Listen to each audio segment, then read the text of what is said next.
1992 সালে জামালপুরে এসেছিলাম চিনাডলিতে।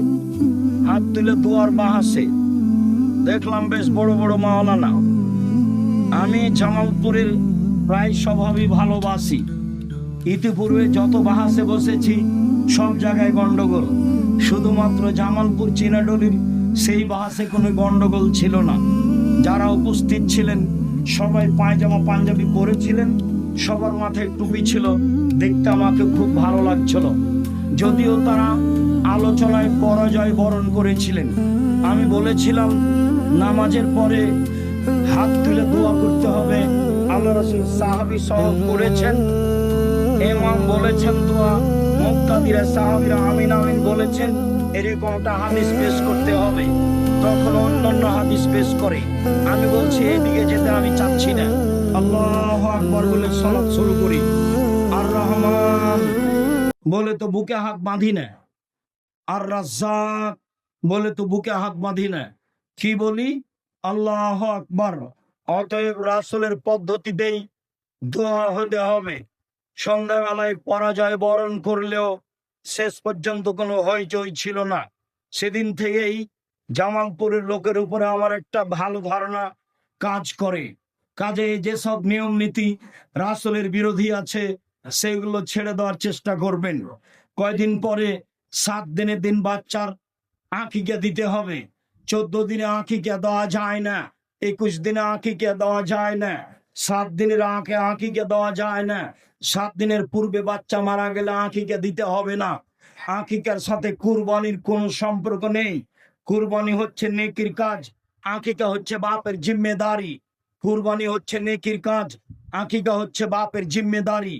বাপকে জিম্মেদারি পালন করতেই হবে। ছেলে হলে 2টা ছাগল, মেয়ে হলে 1টা ছাগল, কানা হোক তেরা হোক, 10 টাকার হোক 10,000 টাকার হোক, শুধু জান থাকলেই হবে। থাকলো কুরবানি তো মোটা তাজা। কুরবানি চোখ ভালো কিনা, কুরবানি সিং ভালো কিনা, কুরবানি খুর ভালো কিনা, কুরবানি লেজ ভালো কিনা, কুরবানি দেখতে সুন্দর কিনা।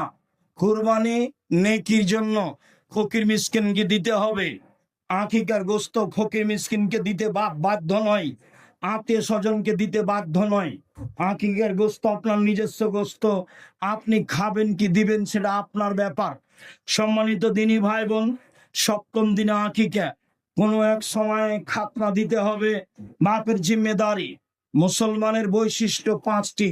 1 খাতনা করা, 2 হালাকুল আনাতে নিচের নুন পরিষ্কার করা, 3 কাসফুল আজফারে নখ কেটে ফেলা।